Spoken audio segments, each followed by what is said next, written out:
Hello and welcome. I'm your host and speaker, Gokul, and I am Associate MuleSoft Developer at Infometry. Thank you for taking the time to join us today. In today's webinar, I'll be talking about APIs. You'll live with API-led connectivity approach and how it can help you. Feel free to drop questions on the topic or share your struggles and experiences during this live session. We will answer your queries through chat. Let's start the session.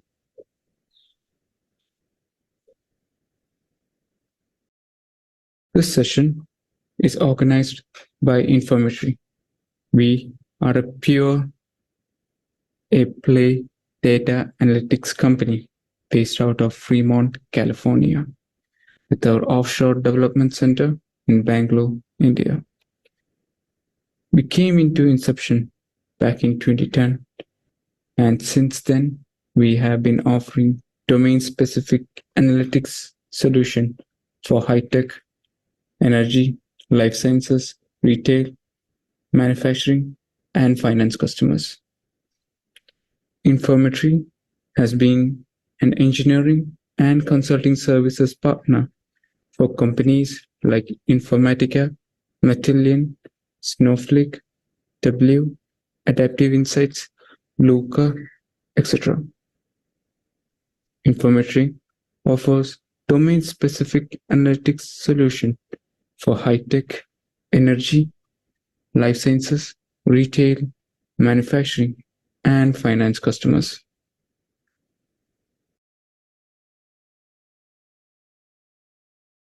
In addition to the services, we have also developed more than 15 cloud connectors for IICS. One mentioned under Blue Blocks are developed and owned by us. Rest are all developed by us only for organizations like Informatica, SAP, Illudius, etc.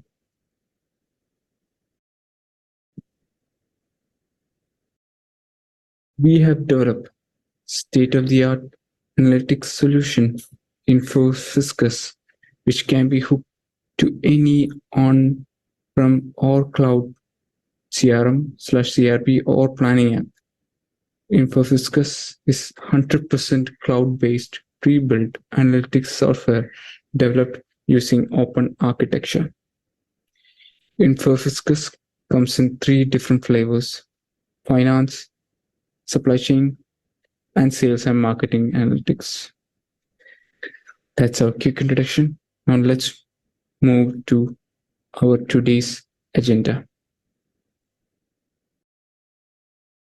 API-led connectivity is an architecture style that connects data to application through reusable and purposeful APIs. API-led connectivity comprises 3 layers mentioned, but every time it is not necessary we require all 3 layers.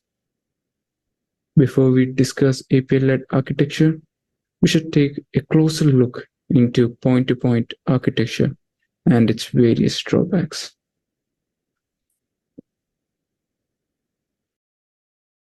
A point-to-point architecture is a tightly coupled integration between 2 or more endpoints. It's the simplest and the most used integration option.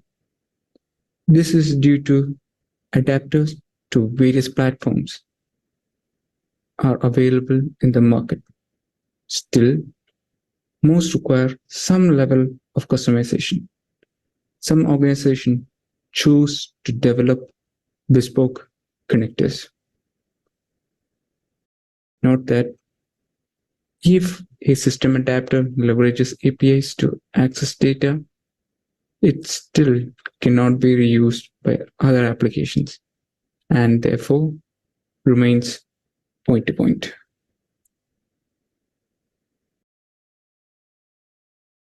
Making this integration option so attractive for many companies. These projects are usually planned and executed in isolation from the rest of the organization and are often seen as purely IT related. Silos within organizations cause departments to focus only on their immediate priorities.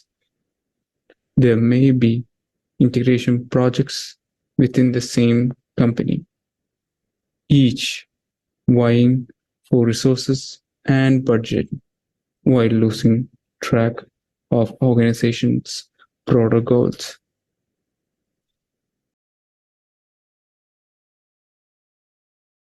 Point-to-point architecture is shown here.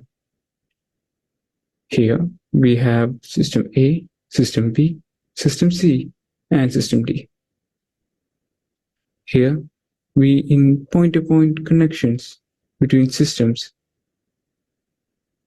with number of connections out of a system is 3. So the total number of connections is 12.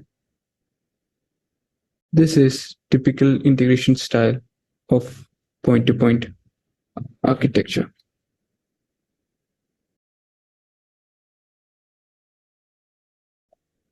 A point-to-point integration option would be perfectly acceptable solution for a small company with just a handful of applications and no growth plans. Still, in most cases, the price to pay for an ever-increasing number of one-to-one connections is too high. The fixed adapters soon become unmanageable, unstable, and very costly to keep in working order. Any connector developed to solve a specific project purpose can unlikely be reused.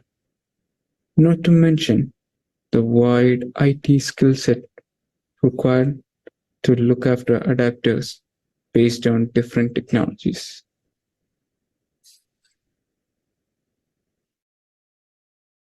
Any system upgrade or replacement requires a significant number of modifications in its adapters. In worst case scenario, a complete redevelopment is the only option. As a result, the organization might eventually be left with an integration landscape that is in no way fit for modernization, innovation, and further growth.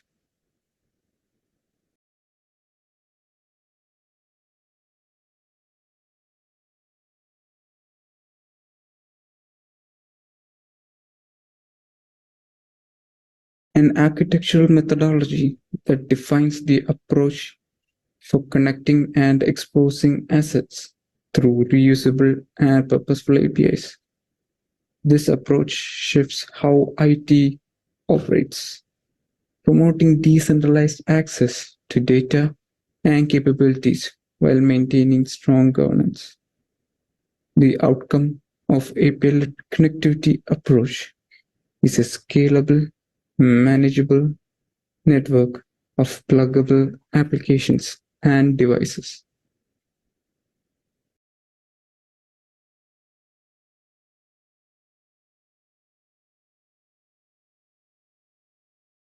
Large enterprises have complex, interwoven integration needs that require multiple API-led connections.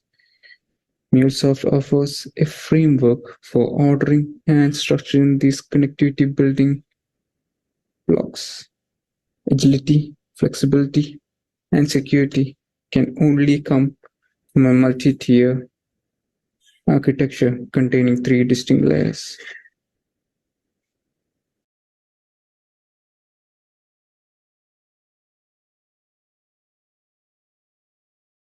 System layer. Underlying all IT architecture are core systems of record. Example, ERP, key customer and billing systems, proprietary databases, etc. Often, these systems are not easily accessible due to connectivity concerns. System APIs are used to access underlying systems and expose their data, often in a canonical format.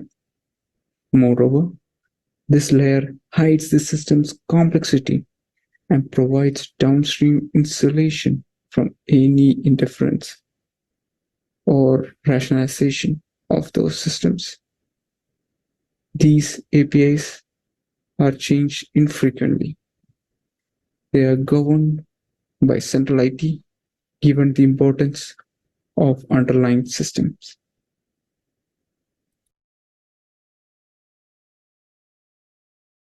Below are the questions need to be addressed for designing the right system APIs.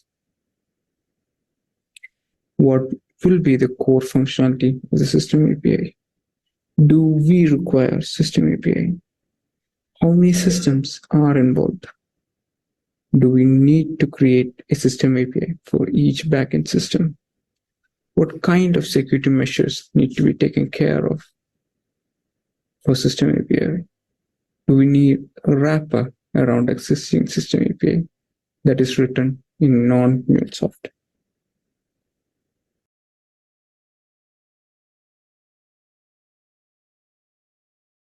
Process layer are responsible for business logic and shaping data retrieved by calling various system APIs. Underlying business process are isolated from data sources and presentation channels. Take an example of a purchase order process. There is some logic common across products, geographies, and retail channels that can and should be distilled into a single service.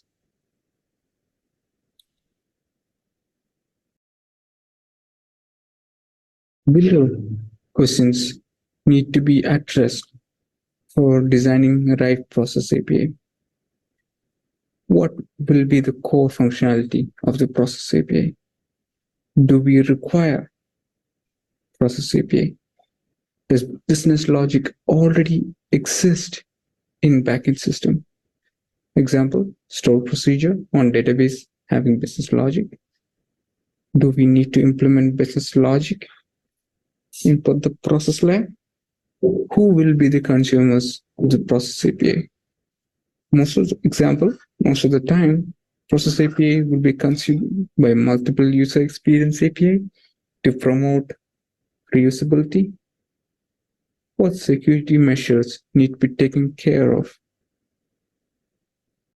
a process API?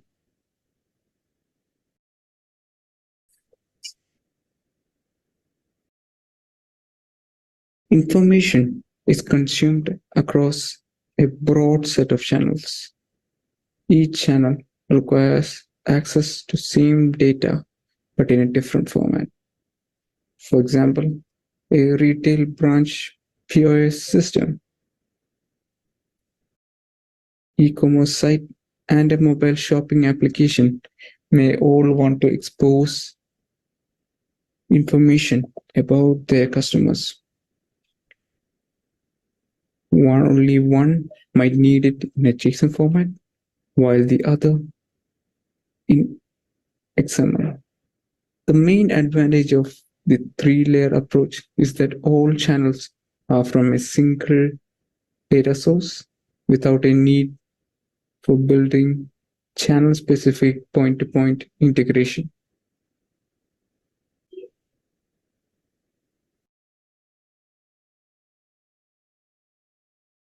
Below questions need to be addressed for designing right process APIs.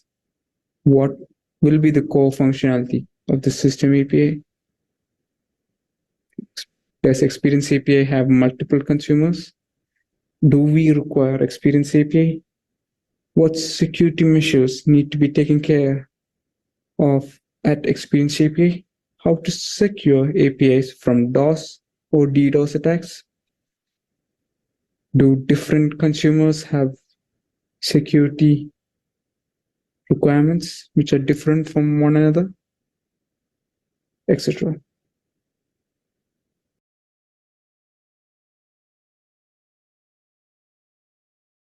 Let's look at a use case scenario. Here, a customer wants a web application that gets order details from a system. So thus, the company sets out to create API that can help in getting details and sorts other details about the order from the underlying system. Here, since it's the same team getting the same data, we are able to get the data and provide the data to the customer without any issues. The team is able to achieve the requirements within the time and cost. Little while later,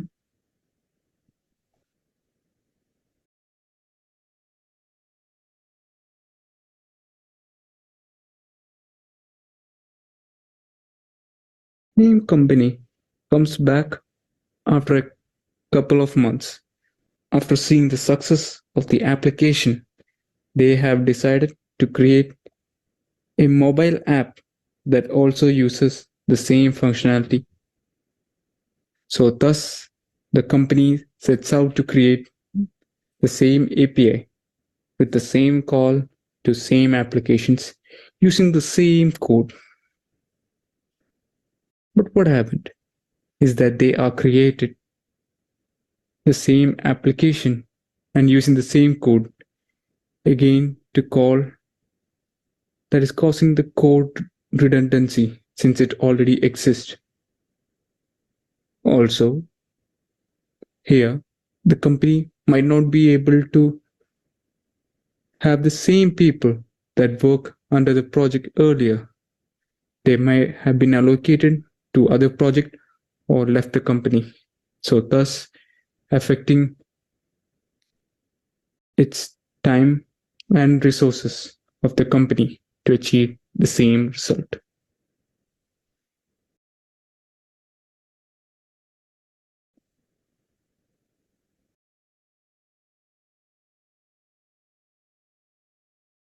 The company, when using API-led architecture, will be able to resolve the issue within the space, within the time and the cost.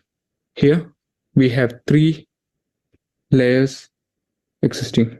We have the system API and the system layer, the process API in the process layer, experience API in the experience layer.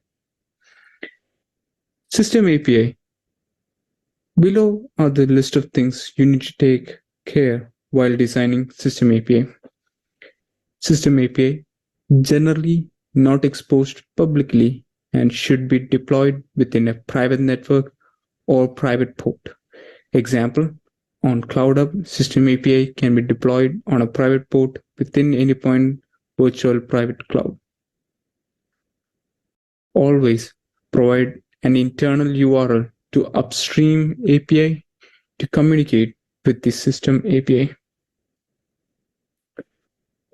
There must be one system API for one backend system. In case if you follow domain driver design, there can be multiple system API for one system. There might be some backend system that are not ready to pick up heavy traffic. In such cases, guard the system API with spike control or rate limiting policies. Process API. Below list of things needs to be taken care while designing the process API. Process API generally is not exposed publicly and it should be deployed within a private network or private port. Example, on Cloud Hub, Process API can be deployed on a private port within any point virtual private cloud. In case, if you want to expose Process API to consumers, you can create API proxy on top of process API and ask consumers to connect through API proxy. In this way, we can stop exposing process API implementation directly. Always provide an internal URL to upstream internal API to communicate with the process API. Process API must be secured while applying security policies like client ID, enforcement policies, etc. Experience API. Below list of things needs to be taken care while designing the Experience API. Experience API must be not responsible for orchestration, routing, or any business logic. Experience API must be enabled with strong authentication and authorization like OAuth 2.0, etc. Experience API must have extra security to avoid DOS, DDoS, or any API attacks.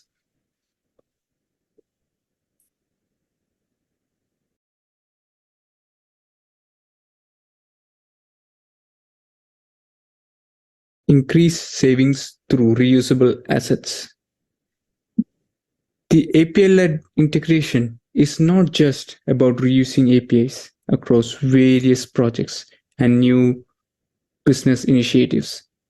You can build a library of reusable assets by standardizing commonly used components, including logging, security, error handling, and API specifications.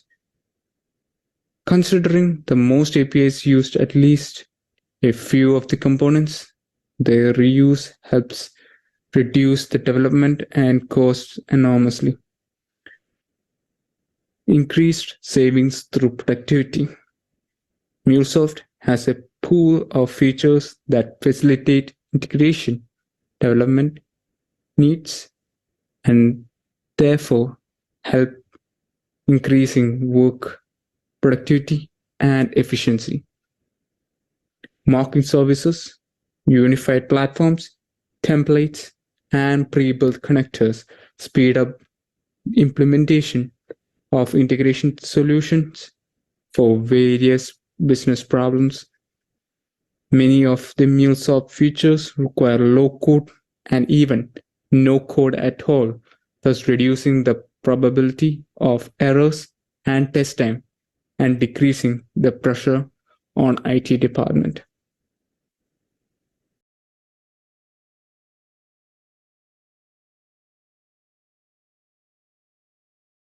All right.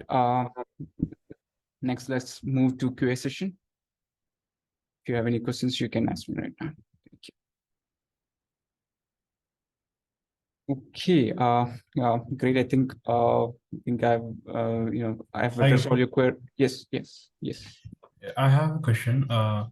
Which layer is used for user interaction? Okay, that's a good question. Actually, experience layer is primarily used for your user interactions. The experience layer is the one that handles all your interactions with your users. So I would say experience layer is the one that handles all your interactions. Yeah. Oh, okay. And which layer is being used for external connection like DB or CRM, etc.? Okay, so system layers are the ones that handle all your external connections to CRM, database, etc. These are maintained in the system APIs so that we could have some sort of a security and control over these APIs. So it's a sort of a protection. So that's why we use system APIs for this particular purpose. Yeah. And I have a last question. Which layer is used for data orchestration? Data orchestration. So for data orchestration, we usually go with process APIs, because process APIs have connections to your system APIs, and usually all your business logic and all other necessary things that require as an output for your experience API. We usually provide them all those details in the process layer. So yes, in short, your process layer is the one that handles all your data orchestration. Yeah. Okay. Thank you for the doubts. Thanks. Okay. Great. I think I have addressed all your queries. So this concludes the webinar, and you'll receive an email. Gokul, I have one question. Like, Yes. what are the APIs that support API LED connectivity? Actually, it can be any sort of APIs that can handle all the connections. It does not confer to a certain APIs. It can be your own APIs or your third-party APIs. Basically, it can handle all sort of connections. We don't, it does not confer to a certain set of APIs. It's a universal method. It's just an architecture style where we expose our APIs based on different types of layers we'll build, and we'll be exposing one layer for the outside consumption. So that's the basic idea of this layer. So this style at the end of the day is trying to reduce your cost and the architectural, IT dependency in a short span of time. Yeah. Thank you, Gokul. Thanks. Okay. Any more questions? Yeah. Hi, Gokul. Yeah. Hi. Yeah. Do you have any disadvantages for using this API-led connectivity? As of now, I mean, there might some people will say there are some disadvantages, but personally, I don't believe so. But if you ask me personally, there are some things that people point out. For example, these APIs might we are losing control of the APIs. Some people say that's a disadvantage. I mean, personally, I don't think that's true, but I've seen statements from other members in the community stating that these are some of the disadvantages. Again, that's all personal. Some of them might help true or not. So yeah, I would say those might be some of the disadvantage for that. Yeah. Okay, thank you. Thanks.